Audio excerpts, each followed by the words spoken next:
वर्षा गायकवाड़ जी आई थी यहाँ मिलने आपसे, क्या कुछ नाराज़गी दूर कर पाई या क्या कुछ बात हुई है? नहीं, सवाल वर्षा गायकवाड़ जी के साथ नाराज़गी का नहीं है। वर्षा गायकवाड़ आई थी, मिली और सवाल वर्षा गायकवाड़ की नाराज़गी का नहीं है।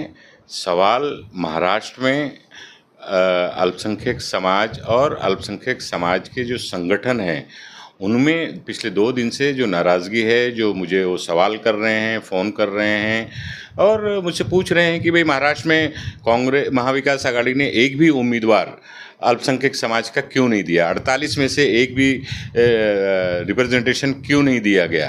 तो कहीं ना कहीं लोगों में जो गुस्सा है, नाराज़गी है, वो लोग मुझसे सवाल कर रहे हैं क्योंकि मैं कांग्रेस का एक लीडर हूँ। मैं भी अपसेट हूँ और इसीलिए मैंने कैंपेन कमेटी से रिज़ाइन किया है। और क्योंकि आज जो हालात महाराष्ट्र में पैदा हो रहे हैं, लोगों के जो जज्बात थे वो जिस तरह से उनको ठेस पहुंच रही है, मेरी जिम्मेदारी है कांग्रेस का नेता होने की वजह से कि आला कमान को सारी बात से अवगत कराया जाए और लोगों के जो सेंटिमेंट्स हैं, लोगों के जो जज्बात हैं, भावनाएं हैं लोगों की, वो पहुंचाना चाहिए। वर्षा गायकवाड़ जी ने भाई बहन के रिश्ते का नाम लिया है, क्या आप उनके लिए कैंपेनिंग करेंगे? क्योंकि आपने स्टार कैंपेनिंग से तो इस्तीफा दे पद से हट गए हैं, तो क्या आप उसके लिए कैंपेनिंग करेंगे? नहीं, जब जहाँ तक वर्षा गायकवाड़ का सवाल है, वर्षा गायकवाड़ हमारी छोटी बहन की तरह है। वो आएँ, चाय पीते हैं, खाना खाएँ, वो तमाम सारी चीज़ें हैं। रिलेशन, संबंध अपनी जगह पे है, लेकिन समाज का, अल्पसंख्यक समाज का जो सेंटिमेंट है, उसको लेके मैंने प्रचार समिति और स्टार कैंपेनर लिस्ट से मैंने राज़ीनामा दिया है, विड्रॉ किया है। तो जब एक बार मैं प्रचार समिति से राज़ीनामा दे दिया हूँ, तो कैंपेन करने का सवाल ही नहीं उठता। ये पूरा पॉलिटिकल एजेंडा देखते हुए एमआईएम के वारिस पठान और इम्तियाज जलील ने आपको खुला ऑफर दे दिया है, क्या आप उनके ऑफर स्वीकार करेंगे? नहीं, मुझे किसी के ऑफ़र की ज़रूरत नहीं है।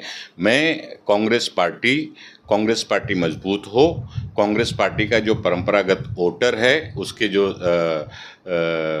जज्बात हैं, उसकी जो सेंटिमेंट है, वो पार्टी को पहुंचाना मेरी जिम्मेदारी है। आखिर पार्टी की क्या मजबूरी थी, किसके कहने पर, किसके गलत सलाह पर महाराष्ट्र में 48 में से एक भी सीट माइनॉरिटी के लोगों को नहीं दी गई है, जिसकी वजह से माइनॉरिटी में बेचैनी है, नाराज़गी है।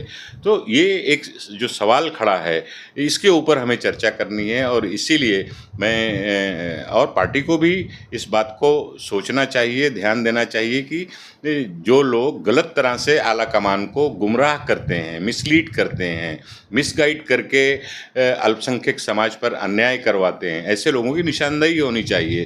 क्योंकि ये लोग पार्टी के हितैषी नहीं हैं, ये पार्टी के दुश्मन हैं, पार्टी को कमज़ोर करना चाहते हैं।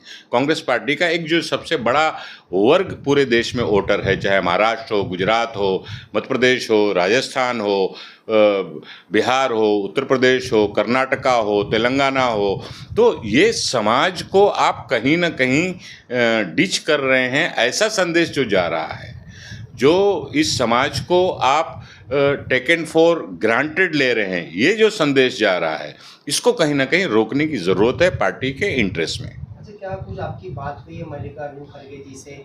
क्योंकि उनका भी स्टेटमेंट आया हुआ है कि महाविकास अघाड़ी 3 पार्टी को मिला के बनाई गई है महाविकास अघाड़ी, जिसके बाद में कुछ चीज़ों का समझौता करना पड़ता है, ऐसा उनका स्टेटमेंट आया हुआ है, क्या कुछ कहेंगे इस बारे में? देखिए, खड़गे जी हमारे बड़े ही सीनियर लीडर हैं, पार्टी के अध्यक्ष हैं, हमारे पिता समान हैं। हम लोग उनकी बड़ी इज्जत करते हैं, बड़ा रिस्पेक्ट करते हैं। लेकिन सवाल ये पैदा होता है, आज समाज के लोग और मुस्लिम समाज के जो संगठन हैं, वो ये सवाल कर रहे हैं कि सारा समझौता मुस्लिम उम्मीदवार को देने को लेके ही है क्या? क्या 17 सीट पर महाराष्ट्र में कांग्रेस चुनाव लड़ रही है, नॉर्थ सेंट्रल हुआ, अकोला हुआ, मालेगांव हुआ, ये बहुत सारी सीटें ऐसी हैं जहां पर 5 लाख 6 लाख अल्पसंख्यक समाज का पॉपुलेशन है। तो आपने वहां पर नुमाइंदगी क्यों नहीं दी, वहां पर रिप्रेजेंटेशन क्यों नहीं दिया? आपके पास क्या मजबूरी थी? तो ये सवाल लोग पूछ रहे हैं, तो उसका जवाब मेरे पास नहीं है। पार्टी ने भी इस बात पर सोचना चाहिए।